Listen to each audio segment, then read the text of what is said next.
New details tonight about a 59-year-old man accused of stabbing to death a man on an RTC bus. This all happened Sunday evening, and Metro Police say Aaron Cole was released on bail 48 hours before the crime.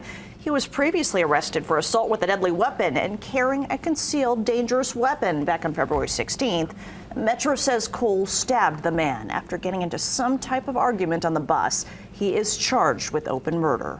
RTC and transit operator Keolis gave Fox 5 this statement, saying in part, quote, "We extend our deepest condolences to the family and friends of the individual who lost his life yesterday. We are outraged at the senseless act of violence and do not condone violence of any kind on our transit system."